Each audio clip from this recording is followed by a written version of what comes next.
إن الحمد لله نحمده ونستعينه ونستغفره ونعوذ بالله من شرور أنفسنا وسيئات أعمالنا من يهده الله فلا مضل له ومن يضلل فلا هادي له وأشهد أن لا إله إلا الله وحده لا شريك له وأن محمدًا عبده ورسوله يا أيها الذين آمنوا اتقوا الله حق تقاته ولا تموتن إلا وأنتم مسلمون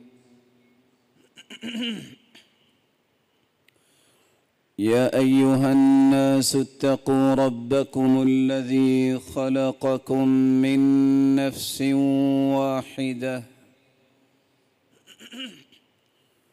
وخلق منها زوجها وبث منهما رجالا كثيرا ونساء واتقوا الله الذي تساءلون به والأرحام إن الله كان عليكم رقيبا يا أيها الذين آمنوا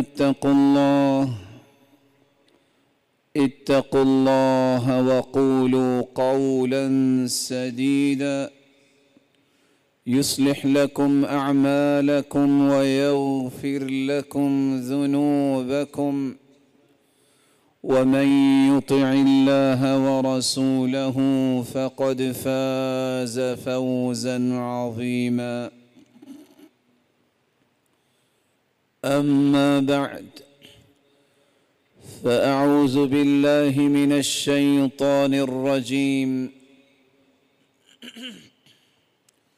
وقل جاء الحق وزهق الباطل إن الباطل كان زهوقا وقال الحق سبحانه وتعالى ذلك بأن الله هو الحق وأنه يحيي الموتى وأنه على كل شيء قدير لائق عزت تکریم سامعین مکرم، اللہ ذوالجلال کا بے پناہ احسان ہے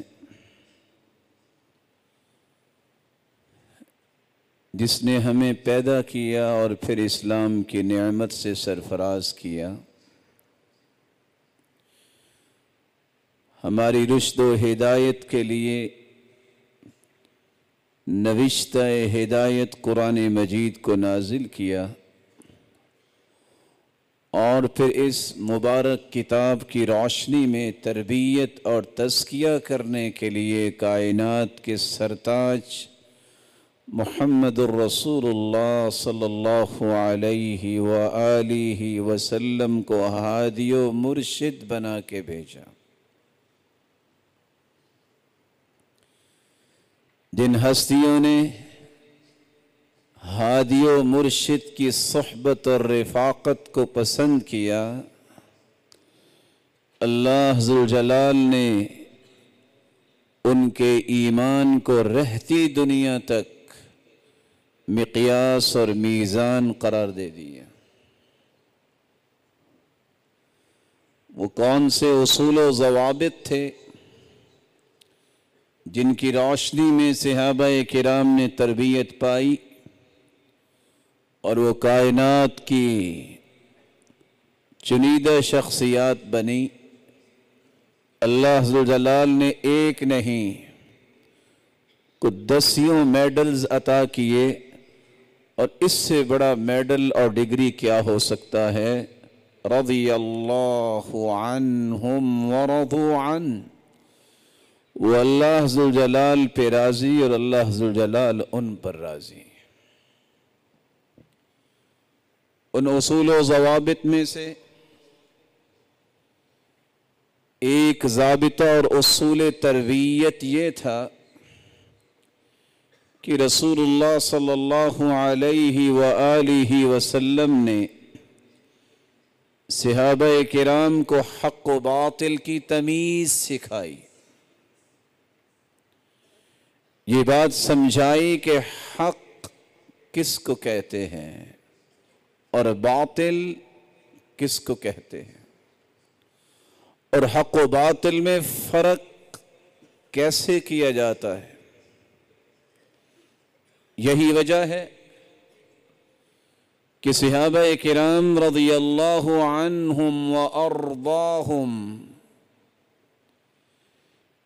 اس شناخت کے بعد کہ حق و باطل کیا ہے اس کی تمیز کرتے نظر آتے ہیں، اور زندگی کے آخری رمق تک صحابہ کرام نے ایسے ہی زندگی گزاری اور ایسے ہی تابعین کی تربیت کی، اور تابعین نے تبع تابعین کی تربیت کی، اور آج تک صلحاء اور اتقیاء اور علماء کا یہی طریقہ رہا ہے۔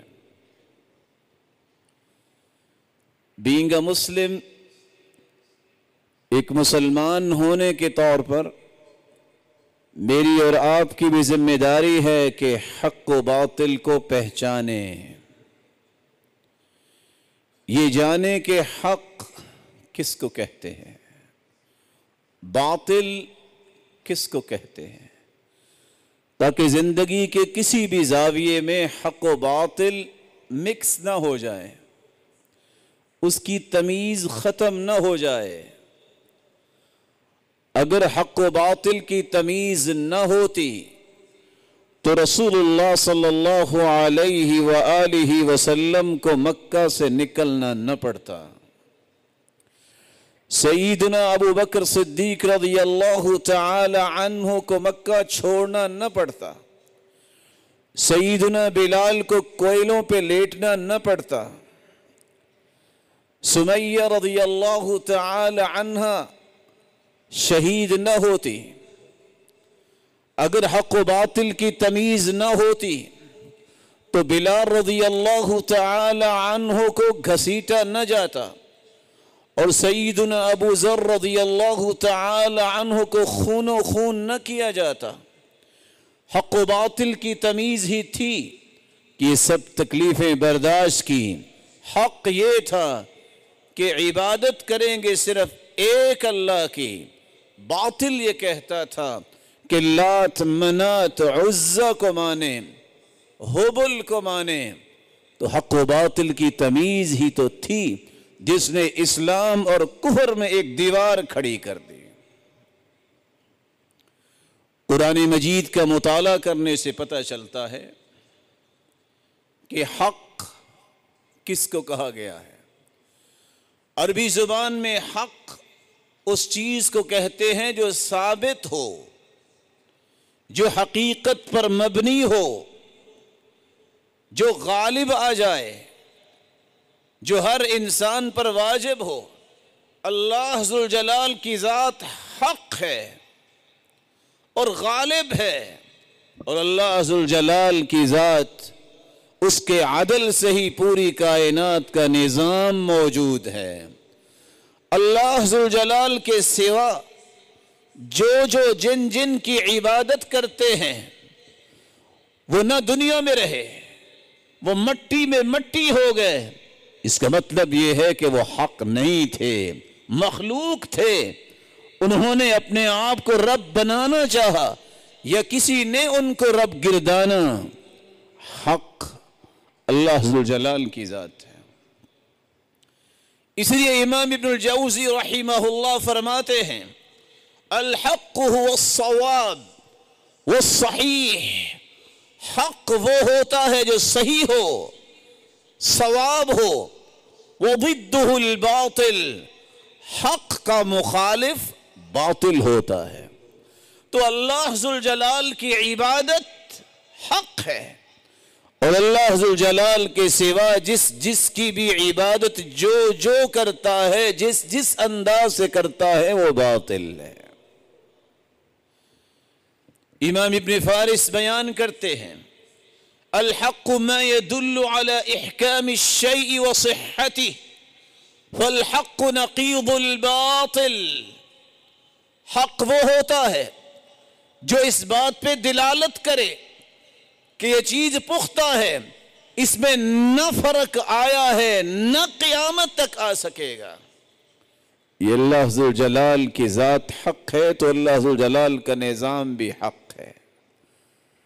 کب سے آسمان بنا آج تک اور قیامت کی دیواروں تک کوئی اس میں خلل اور نقص ثابت نہیں کر سکتا، کیونکہ اللہ ذوالجلال نے اس کو بنایا ہے۔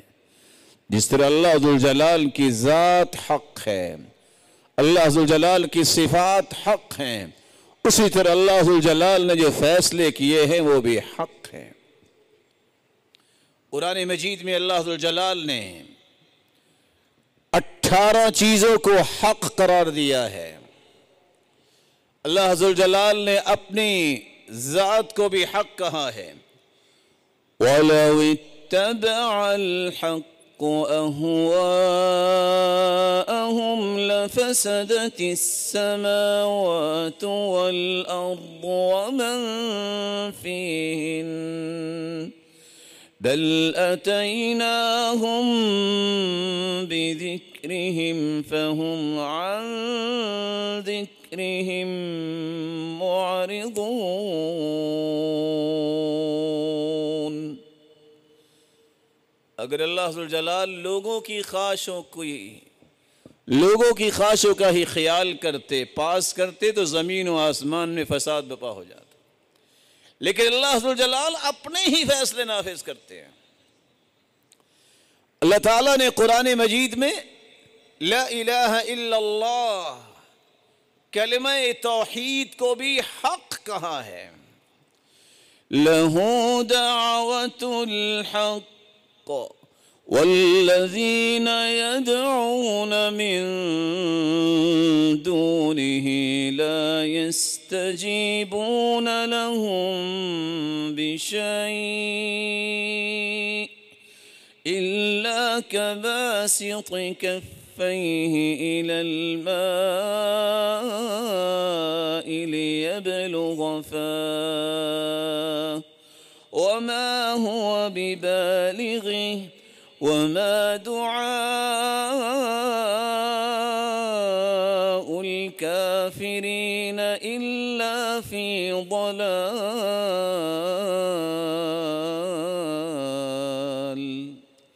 لَهُ دعوت الحق، حق کی پکار صرف اللہ کے لیے۔ تو جو شخص یہ کہتا ہے اشہد ان لا الہ الا اللہ، یہ حق پہ ہے کیونکہ اس نے اللہ کی توحید کو تسلیم کر لیا۔ اور جو یہ کہتا نظر آئے انا الحق، میں حق ہوں، جس کو سولی کے پھندے پہ لٹکایا گیا، اور آج اس مجرم کے چاہنے والے کہتے ہیں وہ شہید ہوا۔ جو کہتا تھا ما فی جبتی الا اللہ والعیاذ باللہ، میرے جبے میں اللہ رہتا ہے، یہ باطل تھا، تبھی اس کو سولی پہ لٹکایا گیا۔ حق توحید ہے، شرک باطل ہے، وہ حق نہیں ہو سکتا۔ جو اللہ ذوالجلال کی ذات اور صفات کو اپنے اندر ثابت کرنا چاہے وہ کبھی بھی حق نہیں ہو سکتا۔ اللہ ذوالجلال نے ایک تیسری جگہ فرمایا وَنَزَعْنَا مِن كُلِّ أُمَّةٍ شَهِيدًا فَقُلْنَا هَاتُوا بُرْهَانَكُمْ فَعَلِمُوا أَنَّ الْحَقَّ لِلَّهِ وَضَلَّ عَنْهُمْ مَا كَانُوا يَفْتَرُونَ۔ يفترون. ہم قیامت کے دن گواہ لائیں گے. فَقُلْنَا هَاتُوا بُرْهَانَكُمْ، لاؤ نا اب دلائل کہ تم کس کس کو مانتے تھے اور کیسے مانتے تھے، دلائل کیا ہے. فَعَلِمُوا أَنَّ الْحَقَّ لِلَّهِ، اس وقت ان کو پتا چلے گا کہ حق تو اللہ ذوالجلال کے لیے تھا. توحید تو صرف اللہ ذوالجلال کی تھی. وہ ذات کے اعتبار سے بھی یکتا ہے، تنہا ہے، صفات کے اعتبار سے بھی یکتا ہے، تنہا ہے، اور اپنے اسماء کے اعتبار سے بھی جیسے اللہ ذوالجلال کی خوبصورت نام ہے، کسی اور کے نام بھی نہیں ہو سکتے. وہ بائن عن خلقہ ہے، وہ اپنی مخلوق سے جدا ہے. اس لیے حق وہ ہے کہ جو کہے اللہ ذوالجلال عرش پر ہے، اللہ ذوالجلال بائن عن خلقہ اپنی مخلوق سے جدا ہے، اللہ ذوالجلال ذات اور صفات اور اپنے ناموں کے اعتبار سے یکتا ہے. اور باطل یہ ہے جو یہ کہے کہ اللہ ذوالجلال ہر جگہ موجود ہے. اللہ ذوالجلال جو کچھ چیز نظر آ رہی ہے، مسجد میں تو، میں خانے میں تو، یہ باطل ہے. وہ ذات کے اعتبار سے ایک نہیں، 282 دلائل جس کے بارے میں آئے ہوں وہ حق ہے، جس کی گواہی قرآن دے، حدیث دے، اقوال صحابہ دیں، اور علماء اتقیاء اور صلحاء جس بات کا اظہار کر رہے ہیں قرآن و سنت کی روشنی میں، وہ حق ہے. یہ باطل ہے جو کہے کہ اللہ جو چیز نظر آ رہی ہے وہ تو اللہ ہے، جو یہ کہے کہ دل میں تو رب رہتا ہے یہ باطل ہے، جو یہ کہے وَمَا الْكَلْبُ وَالْخِنْزِيرُ إِلَّا إِلَٰهُنَا، اس خبیث سے بڑھ کے توہین کرنے والا کون ہو سکتا ہے جو یہ کہتا نظر آئے کہ کتے میں بھی نعوذ باللہ میرا رب ہے، اور خنزیر میں بھی، کیونکہ اس میں بھی انوار الہیہ نظر آتی ہیں. اور اس سے بڑا باطل کیا ہے جو اس شخص کے نظریات کو پڑھنے کے باوجود بھی کہے کہ میں اس سے متاثر ہوں. رسول اللہ صلی اللہ علیہ وسلم پر قرآن نازل ہوتا ہے، ثم الیہ ترجعون، قیامت کا دن آنے والا ہے، سب لوگ لوٹائے جائیں گے اللہ کی طرف. قیامت پر ایمان لانا حق ہے، یہ ایمان کا ایک جز ہے. ان تؤمن باللہ وملائکتہ وکتبہ ورسلہ والیوم الآخر وبالقدر خیرہ وشرہ. ایمان 6 چیزوں کا نام ہے. اللہ پر ایمان لاؤ، اس کی کتابوں پر ایمان لاؤ، اس کی رسولوں پر ایمان لاؤ، اس کے فرشتوں پر ایمان لاؤ، آخرت کے دن پر ایمان لاؤ، اور تقدیر کی اچھائی اور برائی پر ایمان لاؤ. اور جو شخص یہ کہتا ہے کہ میں مانتا ہوں کہ اللہ کے سامنے جانا ہے، پیش ہونا ہے، جب روح نکلتی ہے تو یہ اللہ ذوالجلال کے فرشتے لے جاتے ہیں، یا تو وہ جنت کی مہمان بنتی ہے یا 7 زمینوں کے نیچے سجین میں اسے قیدی بنا دیا جاتا ہے، کیونکہ یہ حدیث ہے اور یہ بیان کرنے والا حق ہے. اور باطل کیا ہے جو یہ کہتا نظر آئے کہ ہم اللہ ذوالجلال سے نعوذ باللہ نکلے، اور ایک وقت آئے گا ساری روحیں نعوذ باللہ من ذالک اللہ ذوالجلال کے اندر ہی چلی جائیں گی. باطل ہے. قرآن مجید میں اللہ ذوالجلال نے ایک 4تھی جگہ فرمایا فَقَدْ كَذَّبُوا بِالْحَقِّ لَمَّا جَاءَهُمْ فَسَوْفَ يَأْتِيهِمْ أَنْبَاءُ مَا كَانُوا بِهِ يَسْتَهْزِئُونَ. جن کے پاس قرآن آیا اور انہیں جھٹلا دیا، ان قریب ان کے پاس ایسی خبریں آئیں گی جو مذاق کیا کرتے تھے. حق یہ ہے کہ مانا جائے جس طرح قرآن نازل ہوا آج بھی موجود ہے، کیونکہ اس کے محافظ اللہ ذوالجلال ہیں۔ حق یہ ہے کہ قرآن 7 حروف میں نازل ہوا ہے، باطل یہ ہے جو کہے کہ یہ سب دھوکہ ہے، باطل یہ ہے جو یہ کہے کہ تبدیلی ہو چکی، اور قرآن مجید کے 30 نہیں بلکہ 40 پارے تھے۔ باطل یہ ہے جو قرآن مجید میں تحریف کو تسلیم کرتا ہے۔ حق یہ ہے اِنَّا نَحْنُ نَزَّلْنَا الذِّكْرَ وَإِنَّا لَهُ لَحَافِظُونَ، قرآن کو ہم نے اتارا ہے اور اس کے محافظ ہم ہی ہیں۔ جس کی حفاظت اللہ ذوالجلال کرنے والے ہوں، اس میں تبدیلی کیسے ہو سکتی ہے؟ اللہ ذوالجلال نے ایک 5ویں جگہ فرمایا وَقُلْ جَاءَ الْحَقُّ وَزَهَقَ الْبَاطِلُ إِنَّ الْبَاطِلَ كَانَ زَهُوقًا۔ اسلام آ گیا ہے، حق آ گیا ہے جو کہ اسلام ہے، اور باطل گر چکا ہے۔ زحق، بیساکھیوں پہ کھڑے ہونے والا باطل کبھی بھی قوت والا نہیں ہو سکتا۔ یہی وجہ ہے وہ اپنی بقا کی جنگ لڑتا رہتا ہے۔ اور الاسلام یعلو ولا یعلى علی، اسلام ہمیشہ بلند رہا ہے اور ہمیشہ بلند رہے گا۔ حتی یأتی امر اللہ لا تزال طائفة من امتی ظاہرین علی الحق حتی یأتی امر اللہ، میری امت کے کچھ لوگ حق پر، اسلام پر ڈٹے رہیں گے، جمے رہیں گے، متمسک رہیں گے، قیامت آ جائے گی، کسی کی مخالفت ان کے پائے استقامت میں لغزش پیدا نہیں کر سکتے۔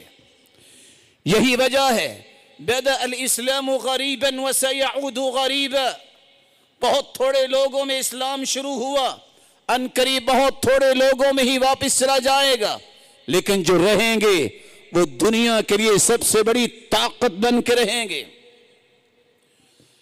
اللہ ذوالجلال نے اس لیے قرآن مجید میں یہ نصیحت فرمائی اپنے محبوب کو۔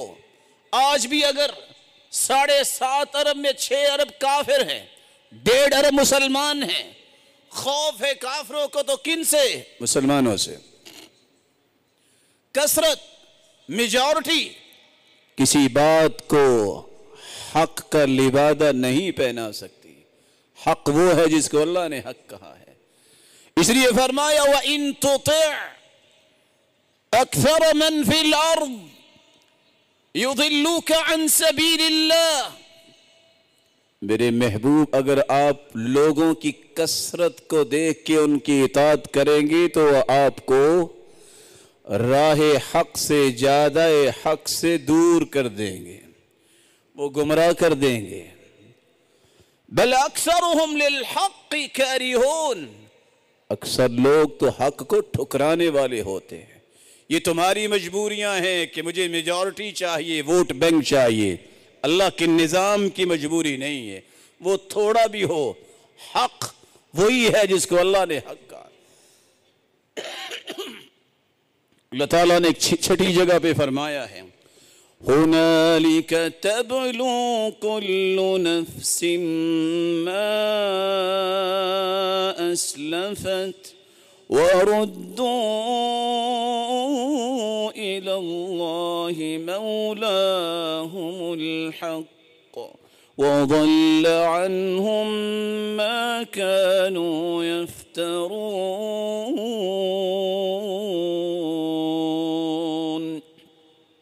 هُنَالِكَ تَبْلُو كُلُّ نَفْسٍ مَا أَسْلَفَتْ، ہر جان نے جو کچھ کیا ہے، قیامت کو آزمائش تو ہم کریں گے۔ اور پھر کیا ہوگا؟ جب اللہ ذوالجلال کی طرف لوٹائے جائیں گے، اس دن انہیں سمجھ میں آئے گی کہ جو ہم نے گھڑ رکھی تھی چیزیں، ان کی حقیقت کیا ہے۔ یہ تو ہم نے گھڑی تھی، یہ تو شریعت کا حصہ نہیں تھا۔ اللہ تعالیٰ نے ایک 7ویں جگہ فرمایا ہے کہ حق عدل و انصاف کا نام ہے۔ قد افترينا على الله كذبا إن عدنا في ملتكم بعد إذ نجانا الله منها وما يكون لنا أن نعود فيها إلا أن يشاء الله ربنا وسع ربنا كل شيء علما على الله توكلنا ربنا افتح بيننا وبين قومنا بالحق وأنت خير الفاتحين۔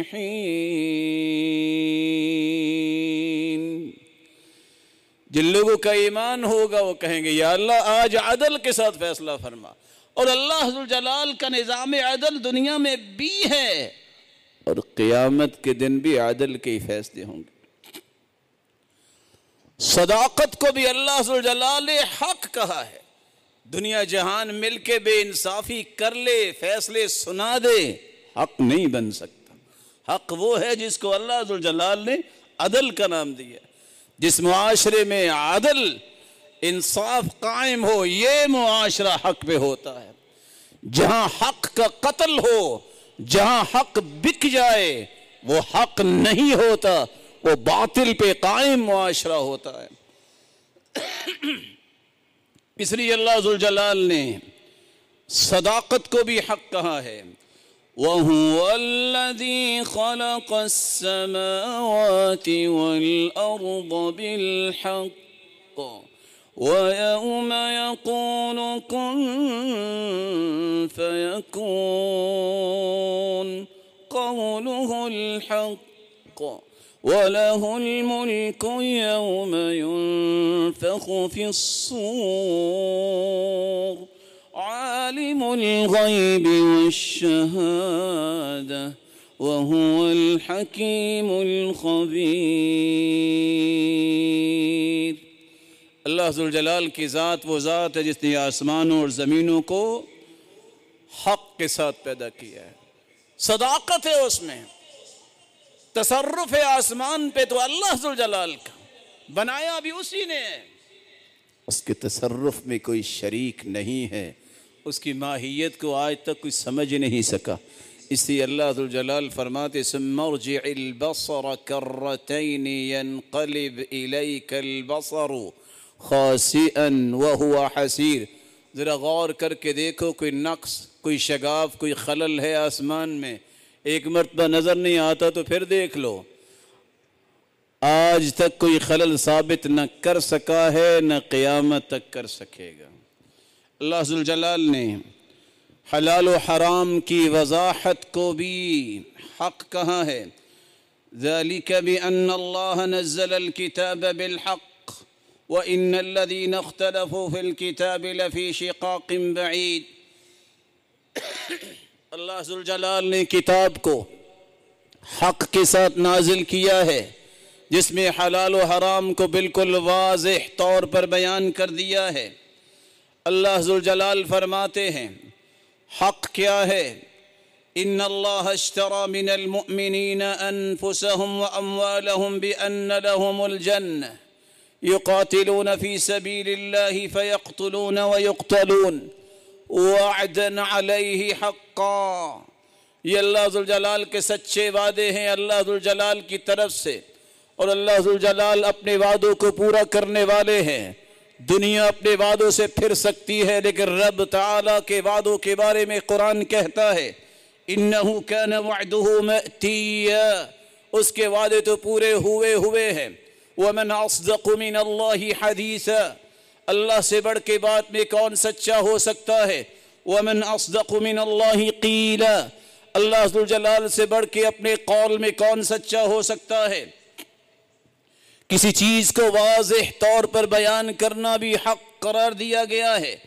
قرآن مجید میں اللہ ذوالجلال فرماتے ہیں موسیٰ علیہ السلام کے پاس جب بنی اسرائیل آئے تو آ کے کہتے ہیں وہ گائے کیسی ہونی چاہیے، اس کا رنگ کیسے ہونا چاہیے اور اس کی عمر کتنی ہونی چاہیے جو ذبح کرنی ہے۔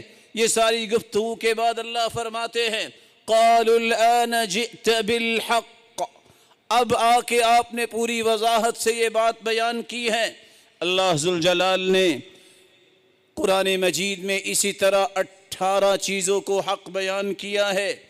آپ صلی اللہ علیہ وآلہ وسلم بھی صحابہ کو سکھاتے ہیں جب رات کا وقت ہوتا، صحیح بخاری کی روایت ہے، آپ قیام کرتے، قیام میں کھڑے ہوتے تو آپ تہجد میں یہ دعا کرتے اللہم لک الحمد، اللہ ساری ہی تعریفیں تیرے لیے ہیں، انت قیم السماوات والارض ومن فیہن، زمین و آسمان کو قائم کرنے والے میرے مالک آپ ہی ہیں، ولک الحمد لک الملک السماوات والارض ومن فیہن، اللہ ساری تعریفیں تیرے لائق ہیں کیونکہ زمین و آسمان کی بادشاہی تیرے لیے ہے، وَلَكَ الْحَمْدُ أَنْتَ نُورُ السَّمَاوَاتِ وَالْأَرْضِ وَمَنْ فِيهِنْ، اللہ تیرے ہی لائق ہے ساری تعریفیں کیونکہ زمین و آسمان کو روشنی دینے والا تو ہی ہے اور جو کچھ زمین و آسمانوں کے درمیان ہے، وَلَكَ الْحَمْدُ أَنْكَ مَلِكُ السَّمَاوَاتِ وَالْأَرْضِ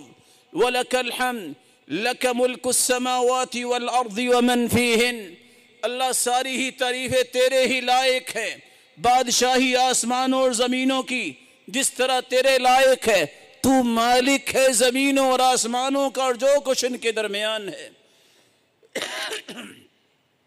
وَلَكَ الْحَمْدُ، اللہ ساری تعریفیں تیرے لیے ہے، انت الحق، تو ہی حق ہے، وَوَعْدُكَ حق، اور تیرے وعدے بھی حق ہیں، وَلِقَاؤُكَ حق، اور تیری ملاقات بھی حق ہے، وَقَوْلُكَ حق، اور تیری ہر بات حق ہے، وَالْجَنَّةُ حق، اور جنت بھی حق ہے جو مومنوں کے لیے تیار کی گئی ہے، وَالنَّارُ حق، اور جہنم بھی حق ہے جو کافروں کے لیے تیار کی گئی ہے، وَالنَّبِيُّونَ حق، اور تمام انبیاء و رسل حق ہیں، وَمُحَمَّدٌ صلی اللہ علیہ وسلم حق، اور محمد صلی اللہ علیہ وسلم بھی حق ہے، وَالسَّاعَةُ حق، اور قیامت کا دن بھی حق ہے۔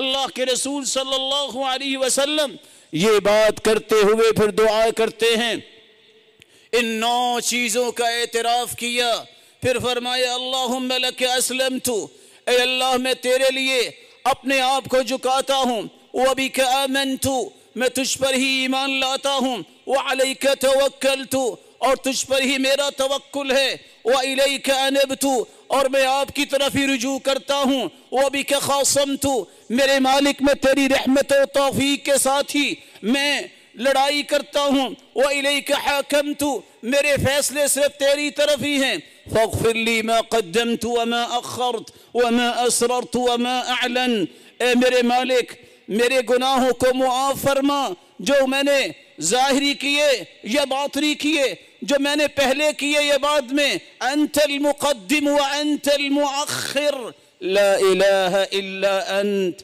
او لا الہ غیرک، تو ہی مقدم ہے تو ہی مؤخر ہے، تجھ سے پہلے کوئی چیز نہیں تھی، تیرے بعد بھی کوئی چیز نہیں ہوگی، تو ہی کائنات کو بنانے والا ہے، انت الاول وليس قبلك شيء وانت الاخر وليس بعدك شيء۔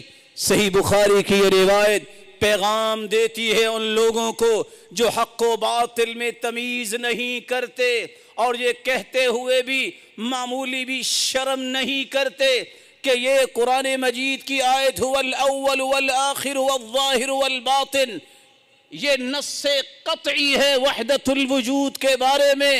کاش ان کو یہ سمجھ ہوتی کہ اللہ ذوالجلال کی ذات کے بارے میں معرفت ہوتی تو یہ الفاظ کہنے سے گریزہ رہتے۔ رسول اللہ صلی اللہ علیہ وسلم نے وحی کو بھی حق کہا ہے۔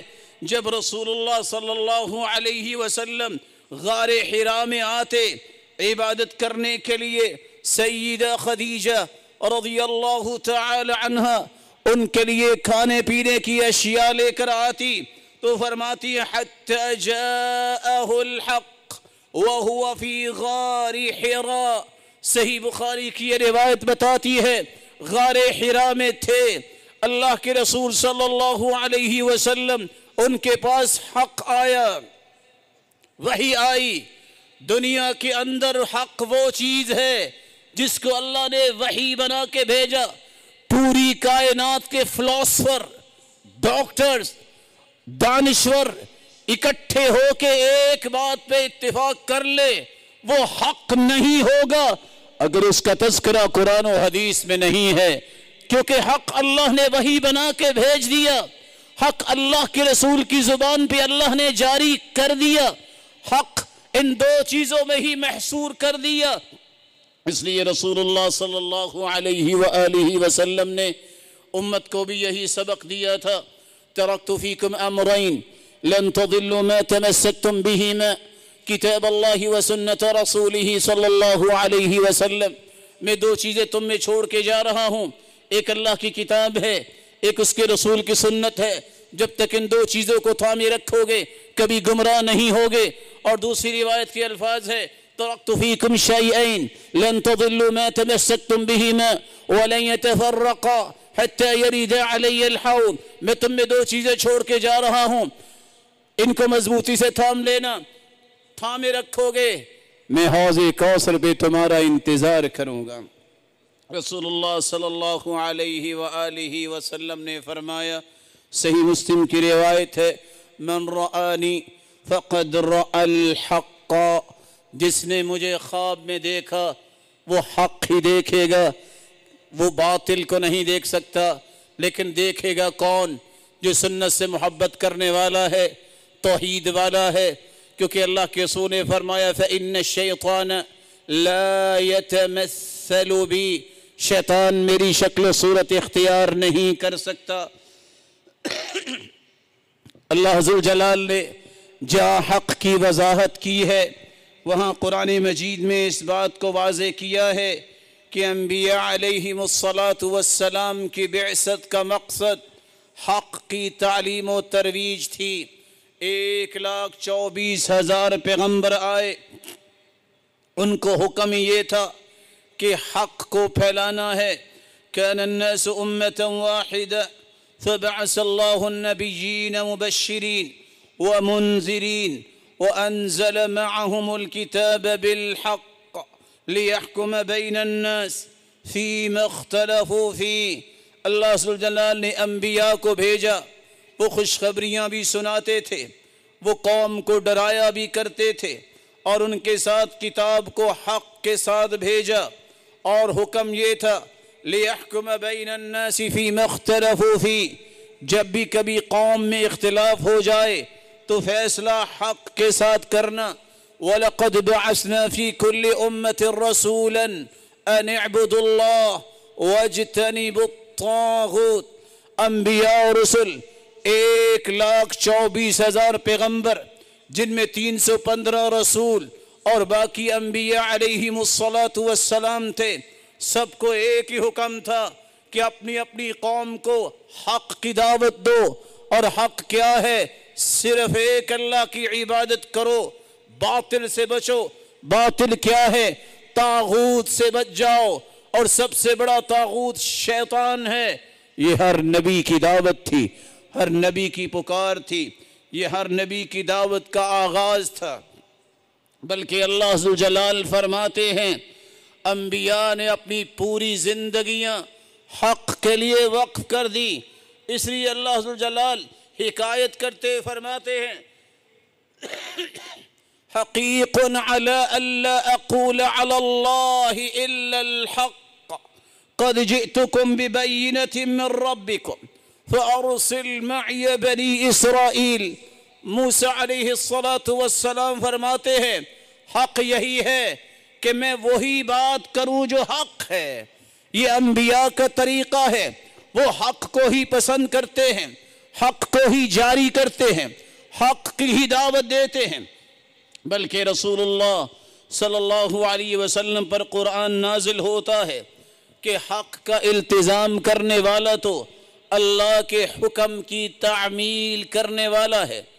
بلکہ رسول اللہ صلی اللہ علیہ وسلم نے بھی خود وصیتیں کی، نصیحتیں کی کہ حق کو نہ چھوڑنا۔ قرآن مجید میں اللہ فرماتے ہیں یا اہل الکتاب لا تغلوا فی دینکم، اے اہل کتاب اپنے دین میں غلو نہ کرنا، حدود سے تجاوز نہ کرو، ولا تقولوا علی اللہ الا الحق، اللہ کے بارے میں صرف حق بات کہو۔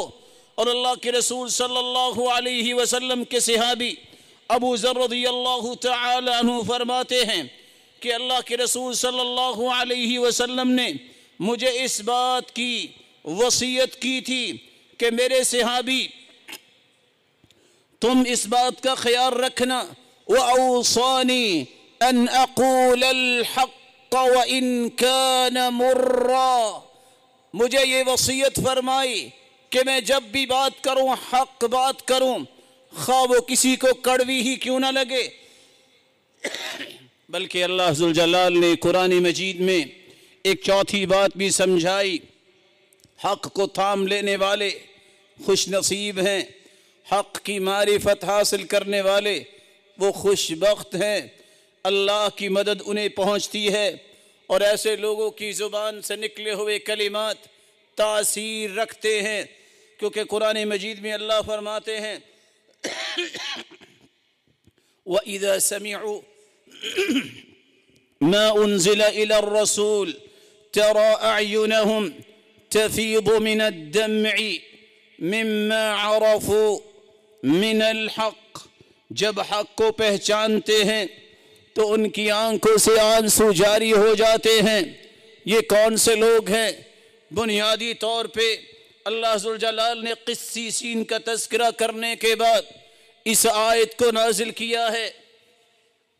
آج بھی اگر زندہ دل کوئی یہودی ہو، کوئی عیسائی ہو، اگر وہ اپنے دل کو زندہ رکھتا ہے اور حقائق کی روشنی میں سفر کرنا شروع کرے تو ایک ایک بات کھل کے اس کے سامنے آتی ہے کہ اللہ ذوالجلال نے جو فرمایا ہے اس کے سوا کوئی چیز بھی حق نہیں۔ رسول اللہ صلی اللہ علیہ وسلم نے صحابہ کو خوشخبری دی تھی،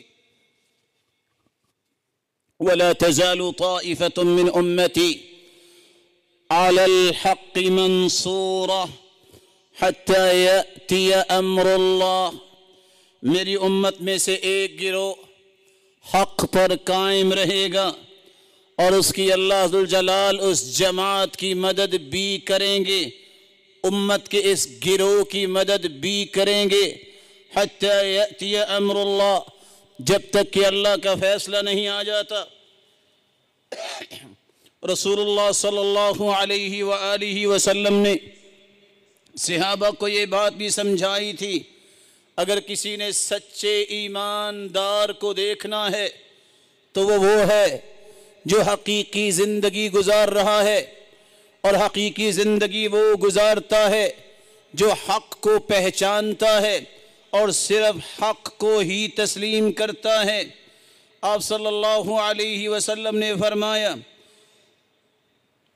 اے لوگو میں تمہیں اس بات کی نصیحت کرتا ہوں، صحابی حذیفہ بیان کرتے ہیں، لوگ برائی کے بارے میں سوال لوگ اچھائی کے بارے میں سوال کرتے، میں برائی کے بارے میں سوال کرتا اس ڈر سے کہ میں برائی میں واقع نہ ہو جاؤں۔ اللہ ذوالجلال نے اپنے پیغمبر کو مبعوث فرمایا، اللہ ذوالجلال نے لوگوں کو دعوت دی کہ کفر کو چھوڑو، ایمان کی طرف آ جاؤ، گمراہی کو چھوڑو، ہدایت کی طرف آ جاؤ۔ فاستجاب له من استجاب فحيي من الحق ما كان ميتا، جس نے اللہ کے رسول کی پکار کو سن لیا، گمراہی کو چھوڑ کر ہدایت کو تسلیم کیا، کفر کو چھوڑ کر ایمان کو تسلیم کیا، اور حق کے ساتھ ان مردہ افکار کو زندہ کر دیا، یہی وہ شخص ہے جو حقیقی زندگی گزارتا ہے، یہی وہ شخص ہے جس نے حق کو پہچانا ہے، وہ اللہ ذوالجلال کی رحمت کا مستحق ٹھہرایا جائے گا۔ لیکن یہ بات یاد رہنی چاہیے، آج جتنے فتنے ہیں اللہ کے رسول نے پہلے ہی فرما دیا تھا، لوگوں فتنوں سے پہلے پہلے نیک کام کر لو. فتن کقطع اللیل المظلم، فتنے اتنے آئیں گے جس طرح رات کی تاریکی بڑھتی اور بڑھتی چلی جاتی ہے، فتنے بھی ہر وقت نئے سے نئے فتنے آپ کے سامنے آئیں گے. کوقع القطر، جس طرح بارش کے قطرے شمار نہیں کیے جا سکتے، فتنے بلا تعداد ہوں گے. لیکن فتنوں کے دور میں یہ ایک اصول مضبوطی سے تھام لو، حق کا مصدر اللہ ذوالجلال کی ذات ہے. اللہ ذوالجلال جس کو حق کہیں گے وہ حق ہوگا. کسی کے کہنے سے حق تبدیل نہیں ہو سکتا، کیونکہ اللہ ذوالجلال فرماتے ہیں الحق من ربک، حق تو تیرے رب کی طرف سے ہے. فلا تکونن من الممترین، شک کرنے والوں میں سے نہ ہو جاؤ.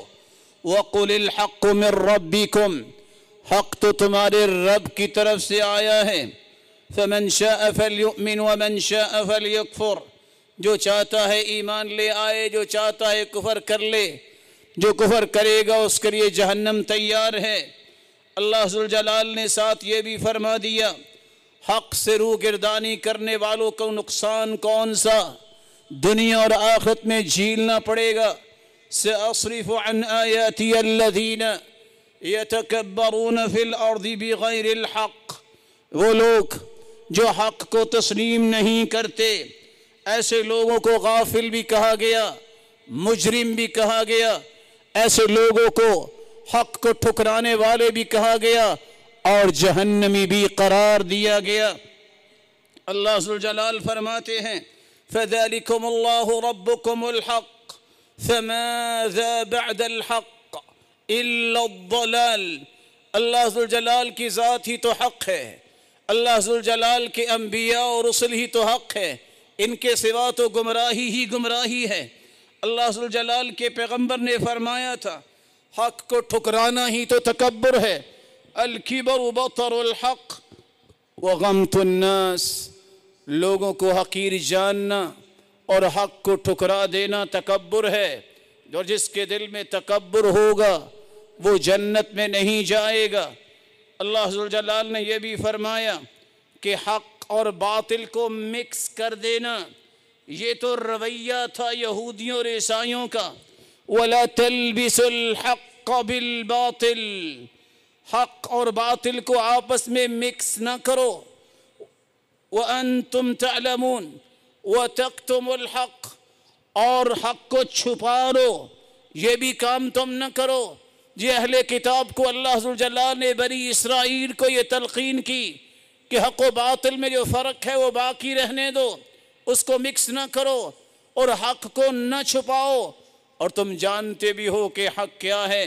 رسول اللہ صلی اللہ علیہ وآلہ وسلم پر قرآن نازل ہوتا ہے، جب ایسے ہی لوگوں کی جان نکلے گی، فرشتے ان کی روح کو قبض کریں گے تو اس وقت یہ کہیں گے اليوم تجزون عذاب الہون بما کنتم تقولون علی اللہ غیر الحق وکنتم عن آیاته تستکبرون.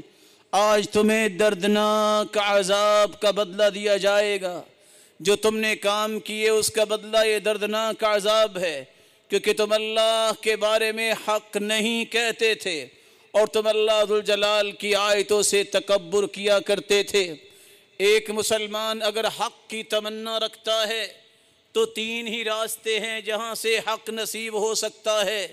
جب تک صحیح علم حاصل نہیں کرتا اسے حق کی پہچان نہیں ہو سکتی. کیونکہ اللہ ذوالجلال فرماتے ہیں وَلِيَعْلَمَ الَّذِينَ أُوتُوا الْعِلْمَ أَنَّهُ الْحَقُّ مِنْ رَبِّكَ فَيُؤْمِنُوا بِهِ. یہ علم والوں کو ہی پتہ ہوتا ہے کہ حق کیا ہے، اس لیے تو وہ ایمان لاتے ہیں.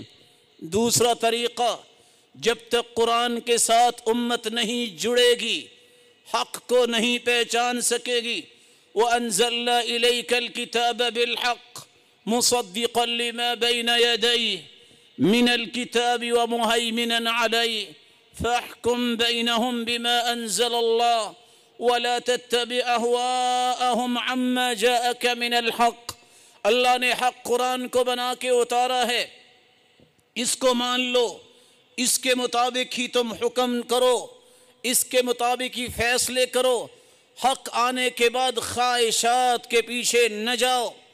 تیسرا راستہ جس سے آپ حق پر ثابت قدم ہو سکتے ہیں، لوگوں کو مت دیکھو لوگ کتنے کیا کہتے ہیں، دیکھو اللہ ذوالجلال کیا کہتے ہیں۔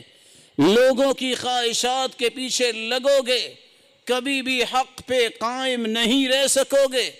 نہ کثرت کو دیکھو تو یہ دیکھو کہ رب کا فرمان کیا ہے، اس کے نبی کا فرمان کیا ہے۔ جب تک لوگوں کی خواہشات کے پیچھے چلنا نہ چھوڑیں گے، حق پہ ثابت قدمی نہیں حاصل ہو سکتی۔ اللہ ذوالجلال ہم سب کو حق نصیب فرمائے اور حق کی پہچان بھی نصیب فرمائے، اور حق و باطل کو آپس میں مکس کرنے سے ہم سب کو محفوظ فرمائے، اور قیامت کا دن جو حق ہے اس دن اللہ ذوالجلال اپنی جنت کے وارث بنائے۔ وآخر دعوانا ان الحمد للہ رب العالمین۔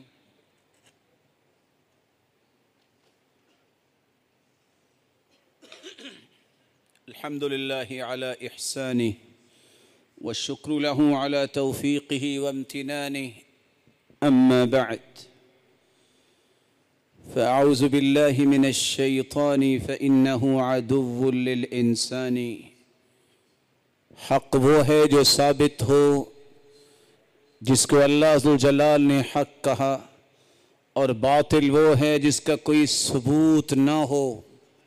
اطلاق الباطل على ما لا ثبات له ولا دوام، جو چیز ثابت ہی نہیں قرآن سے، جو چیز ثابت ہی نہیں حدیث سے، وہ حق نہیں ہو سکتا۔ اس لیے ایک چھوٹا سا شبہہ اور اس کا حل میرے اور آپ کے علم میں آنا چاہیے۔ جب ہم یہ کہتے ہیں کہ میں بھی ٹھیک ہوں اور وہ بھی ٹھیک ہے، تو کہنے والے کو ضرور دیکھیں، اللہ کا کوئی نیک بندہ ہے تو وہ گہرائی سے بات کر رہا ہے، لیکن عام لوگ جب یہ کہتے ہیں کہ میں بھی ٹھیک اور وہ بھی ٹھیک، اس لفظ کو سمجھنا ضروری ہے۔ اگر عقائد کی بات ہو تو یہ نہیں ہو سکتا کہ اللہ کی توحید کو ماننے والا اور مشرک دونوں ٹھیک ہوں، ایک ہی ٹھیک ہوگا۔ اللہ کے رسول کے صحابہ طواف کرتے تھے، مشرک بھی طواف کرتے تھے، طواف بھی ایک ہے، بیت اللہ بھی ایک ہے، لیکن دونوں ٹھیک نہیں ہیں۔ وہ مسلمان تھے، وہ مشرک اور کافر تھے۔ فرق کیا تھا؟ وہ اس لیے طواف کرتے کیونکہ اللہ کا حکم، نبی کا حکم، اور وہ کیوں مشرک طواف کرتے کہ ہمارے آباء و اجداد ایسے کرتے تھے۔ اللہ کے رسول کے صحابہ صفا مروہ پہ جاتے، مشرک بھی صفا مروہ پہ جاتے، دونوں ٹھیک نہیں ہیں۔ صفا مروہ ایک ہے، جگہ بھی ایک ہے، عمل بھی ایک ہے، لیکن دونوں ٹھیک نہیں ہیں۔ اس لیے کہ صفا مروہ کا طواف مومن کرتے کہ اللہ کا حکم ہے، اس کے رسول کی یہ ہدایت رہنمائی ہے، اور وہ کیوں کرتے مشرک اور کافر کہ ہمارے آباء و اجداد ایسا کرتے تھے۔ صحابہ کرام بھی غلام آزاد کرتے، حاجیوں کو ستو پلاتے، لباس پہناتے، اور پھر جانور ذبح کر کے کھلاتے، اعتکاف بیٹھتے۔ یہی کام مشرک کرتے تھے۔ کام بھی ایک ہے، جگہ بھی ایک ہے، لیکن دونوں ٹھیک نہیں ہیں۔ ایک ٹھیک ہے جس کو مومن کہتے ہیں۔ مومن اس لیے ستو پلاتا، حاجیوں کی خدمت کرتا، جانور ذبح کرتا اور غلاموں کو آزاد کرتا کہ اللہ اور اس کے رسول کا حکم ہے، اور وہ لوگ اس لیے مشرک کرتے، اس سے واہ ہوتی ہے، اور یہ تو ہمارے آباء و اجداد کیا کرتے تھے۔ تو عقائد کے بارے میں اس بات کو سمجھنا چاہیے، جو اللہ کی صفات مانتا ہے، جو نہیں مانتا، دونوں ٹھیک نہیں ہیں۔ ایک ٹھیک ہے جو اللہ کی صفات کو مانتا ہے کہ اللہ کے ہاتھ ہیں جیسے کہ اس کی شان کو لائق ہے، تبارک الذی بیدہ الملک، اور دوسری جگہ فرمایا بل یداہ مبسوطتان، جو اللہ ذوالجلال کی آنکھوں کو مانتا ہے جیسے کہ اس کی شان کو لائق ہے. جو نہیں مانتا دونوں ٹھیک نہیں ہیں. ایک ٹھیک ہے جو اللہ ذوالجلال کے قرآن کی روشنی میں مانتا ہے. وَاصْنَعِ الْفُلْكَ بِأَعْيُنِنَا، کشتی کو بناؤ ہماری آنکھوں کے سامنے. جو اللہ ذوالجلال کی صفات کو مانتا ہے، جو اللہ ذوالجلال کی صفات کو نہیں مانتا، دونوں برابر نہیں ہیں. ایک ٹھیک ہے، دو ٹھیک نہیں ہو سکتے. جو اللہ ذوالجلال کی ذات کو مانتا ہے مومن ہے، جو نہیں مانتا ملحد ہے، دہریہ ہے. دونوں ٹھیک نہیں ہو سکتے. ایک ٹھیک ہے جس نے رب کی ذات کو مانا ہے، جو نہیں مانتا وہ ٹھیک نہیں ہو سکتا. رسول اللہ صلی اللہ علیہ وآلہ وسلم نے یہی بات قرآن مجید کی روشنی میں صحابہ کرام کو سمجھائی تھی اور فرمایا تھا. دیکھو اللہ ذوالجلال قرآن مجید میں کیا فرما رہے ہیں. قُلْ هَلْ يَسْتَوِي الْأَعْمَى وَالْبَصِيرُ.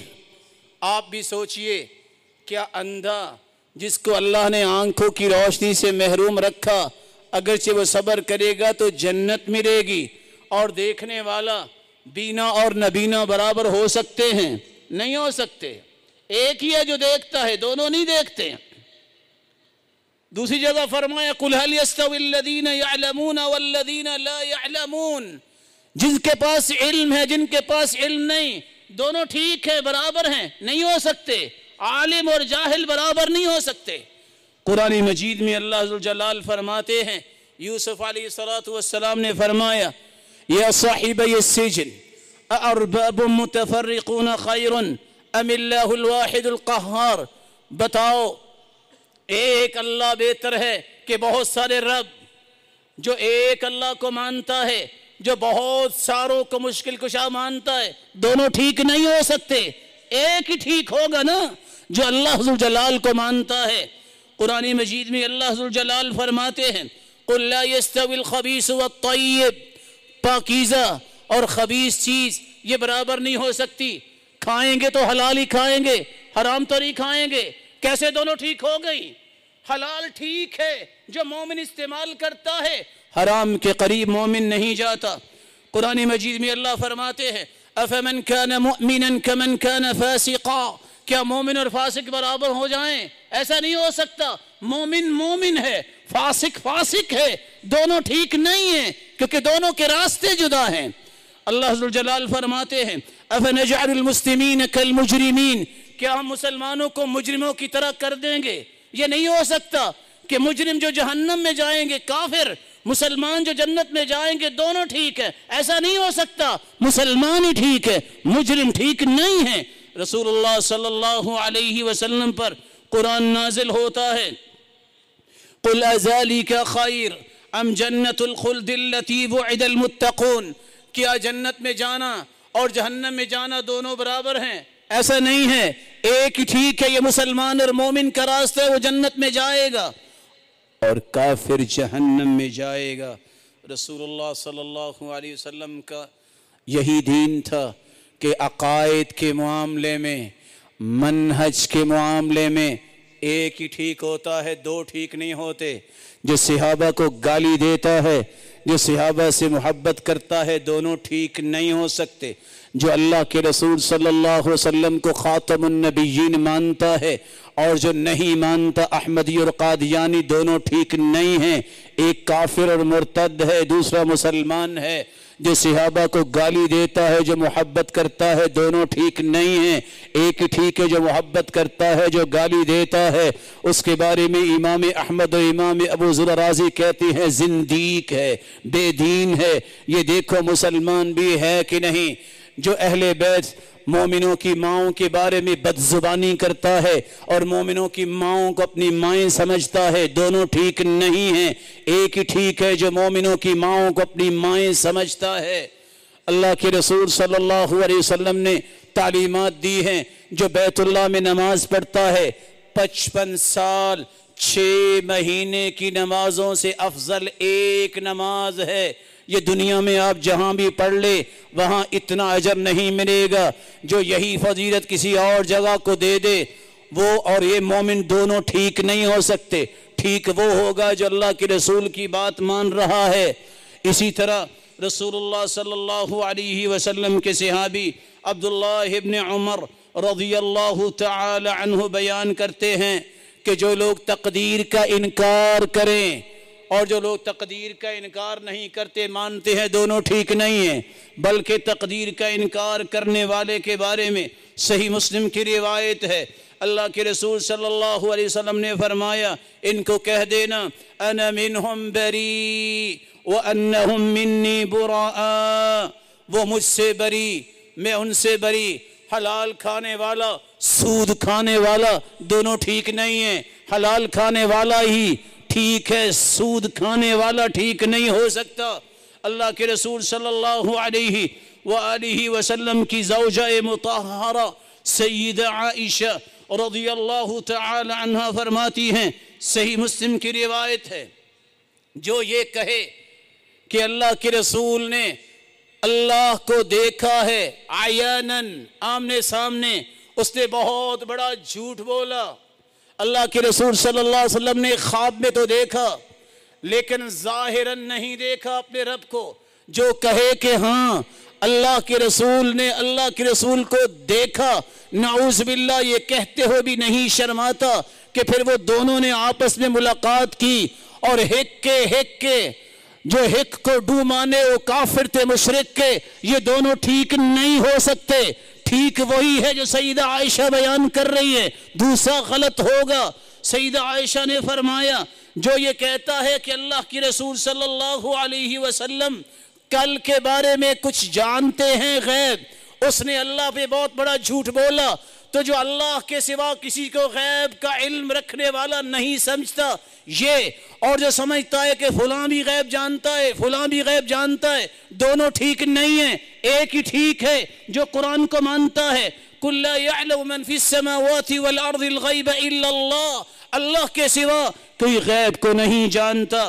وَمَنْ زَعْمَ أَنَّ رَسُولَ اللَّهِ كَتَمَ شَيْئًا، آج بدعات کو فروغ دینے والے کہتے ہیں یہ بھی دین ہے۔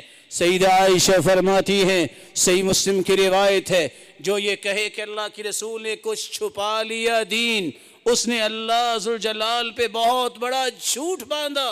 ہمارا ایمان ہے کہ اللہ کے رسول نے ایک ایک چیز بیان کر دی، تو جو اللہ کے رسول کی سنت کو مانتا ہے، جو بدعات کو مانتا ہے، دونوں ٹھیک نہیں ہیں۔ ایک اللہ کے رسول کو حجت مانتا ہے، دوسرا کہتا ہے نہیں میرے بڑے نے کہا ہے یہ بھی ٹھیک ہو سکتا ہے، یہ ٹھیک نہیں ہو سکتا۔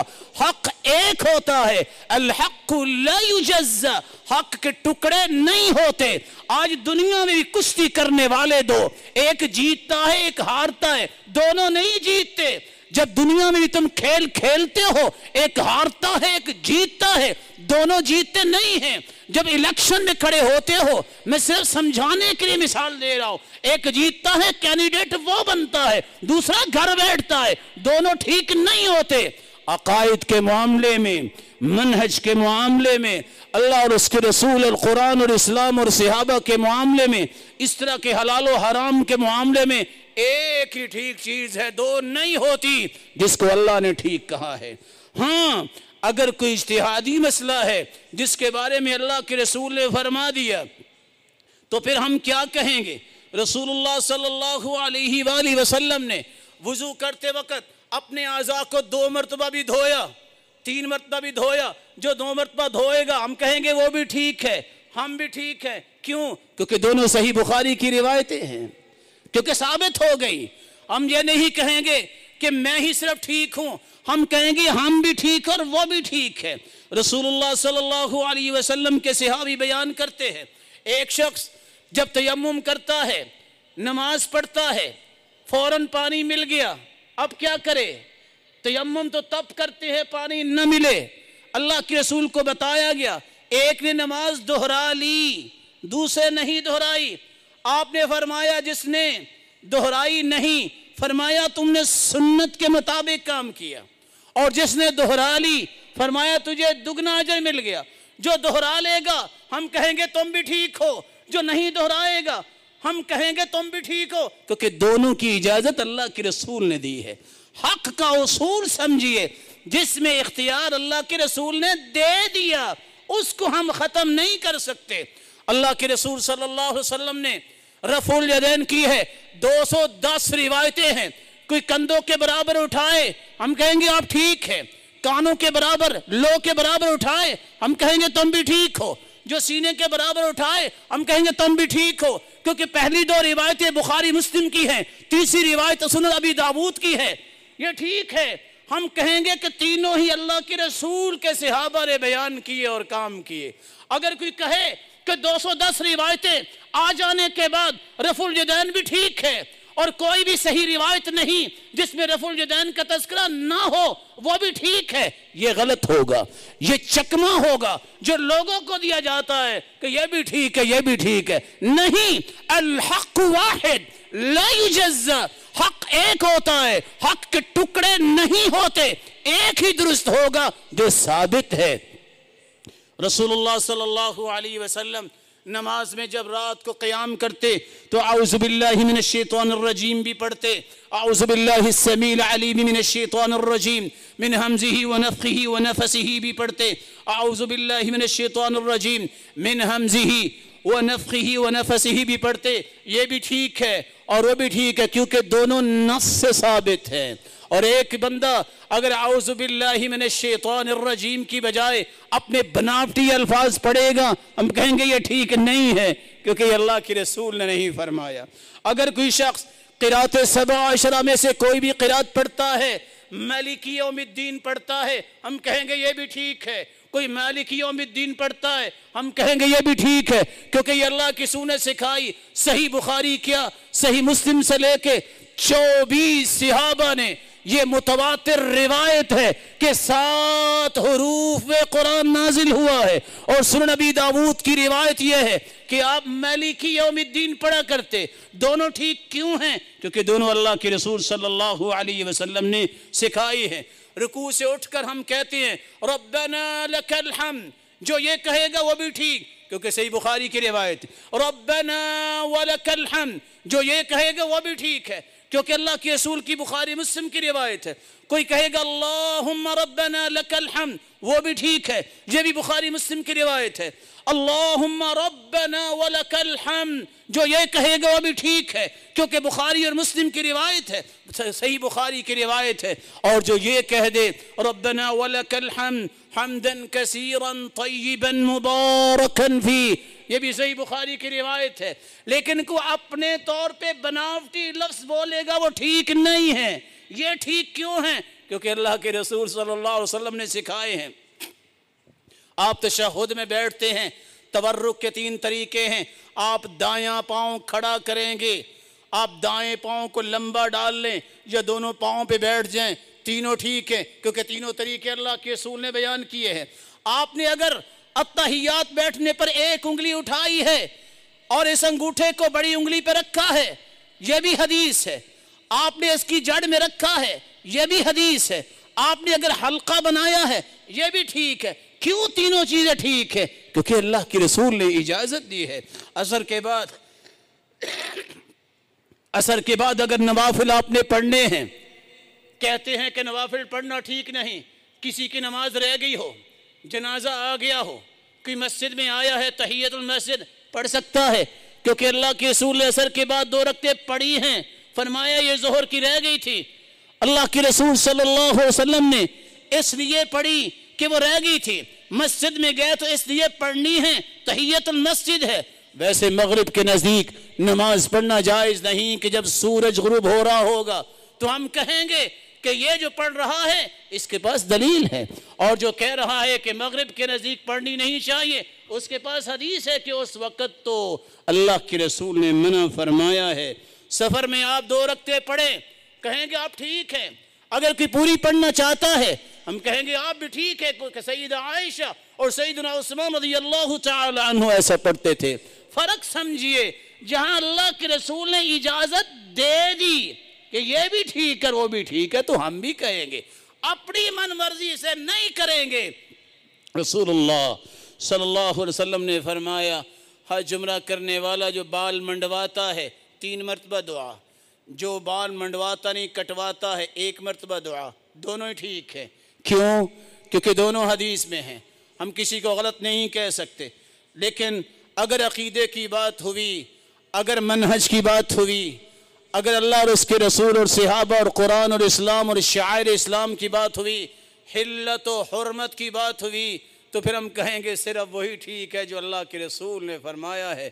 حلال ٹھیک ہوگا، حرام ٹھیک نہیں ہوگا، شرک ٹھیک نہیں ہوگا، توحید ٹھیک ہوگی۔ اللہ ذوالجلال ہمیں یہ فرق سمجھنے کی توفیق عطا فرمائے۔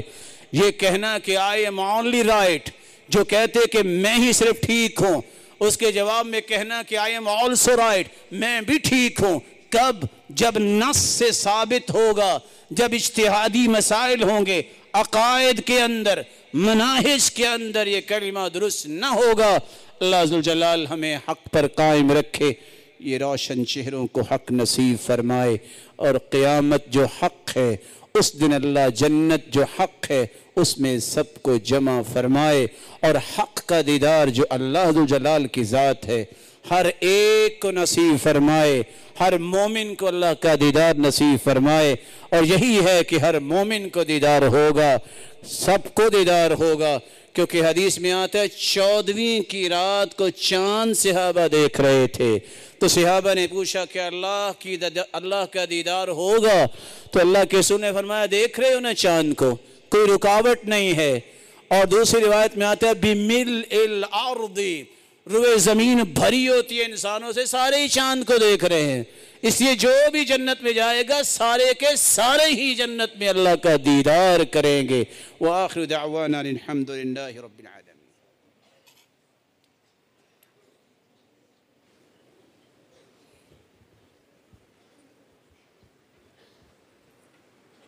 اللہ اکبر، اللہ اکبر، اشہد ان لا الہ الا اللہ، اشہد ان محمد رسول اللہ، حی علی الصلاة حی علی الفلاح، قد قامت الصلاة قد قامت الصلاة، اللہ اکبر، اللہ اکبر، لا الہ الا اللہ۔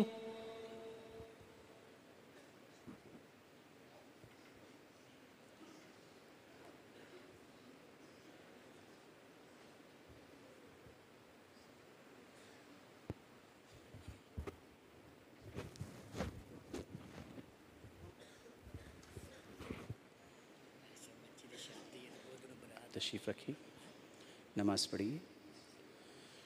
اللہ اکبر۔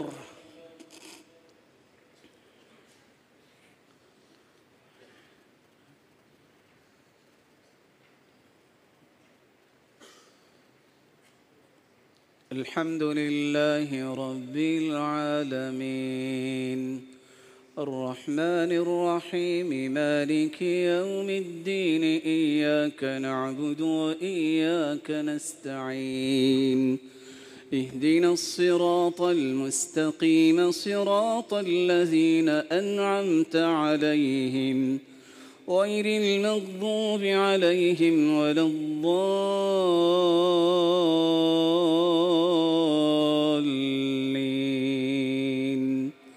آمین۔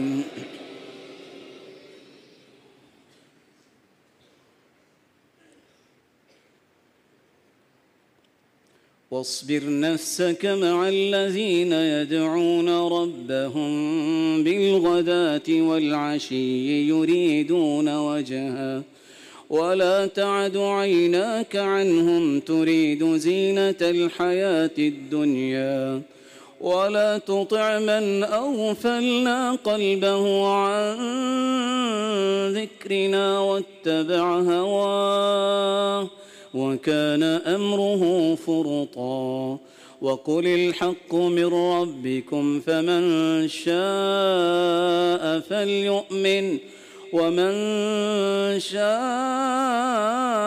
فليكفر، إنا أعتدنا للظالمين نارا أحاط بهم سرادقها وإن يستغيثوا يغاثوا بماء كالمهل يشوي الوجوه بئس الشراب وساءت مرتفقا إن الذين آمنوا وعملوا الصالحات إنا لا نضيع أجر من أحسن عملا. الله أكبر.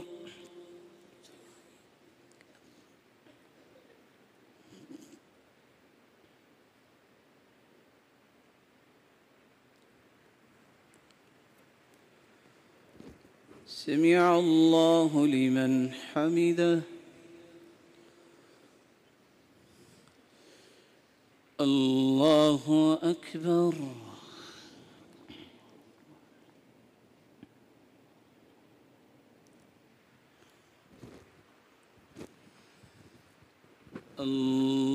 الله أكبر.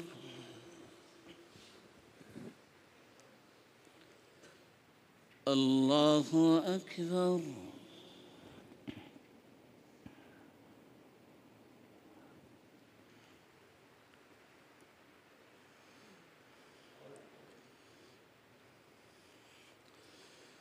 الله أكبر. الحمد لله رب العالمين الرحمن الرحيم مالك يوم الدين إياك نعبد وإياك نستعين اهدنا الصراط المستقيم صراط الذين أنعمت عليهم غير المغضوب عليهم ولا الضالين آمين. إن الذين آمنوا وعملوا الصالحات كانت لهم جنات الفردوس نزلا خالدين فيها لا يبغون عنها حولا. قل لو كان البحر مدادا لكلمات ربي لنفد البحر قبل أن تنفد كلمات ربي ولو جئنا بمثله مددا. قل إنما أنا بشر مثلكم يوحى إلي أنما إلهكم إله واحد فمن كان يرجو لقاء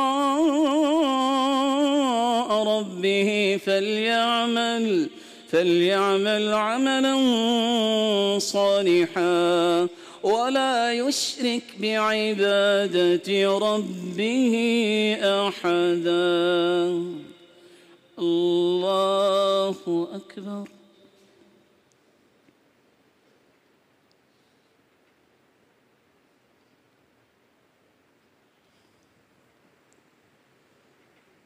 سمع الله لمن حمده.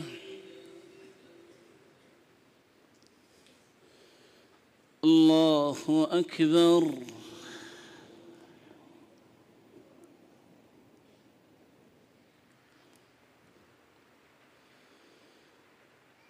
الله أكبر.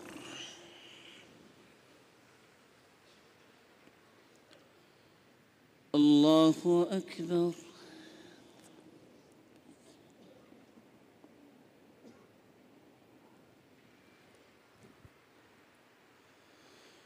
الله أكبر. الصلوات والطيبات.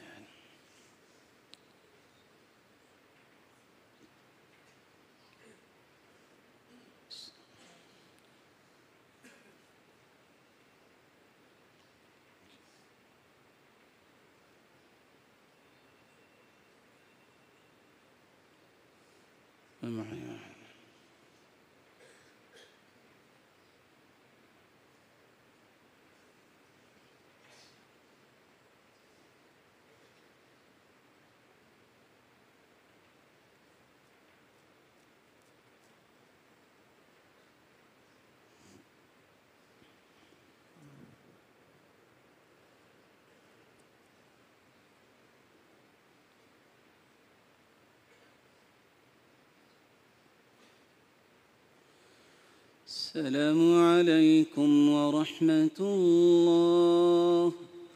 السلام عليكم ورحمة الله. الله أكبر. استغفر الله.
السلام علیکم ورحمۃ اللہ وبرکاتہ۔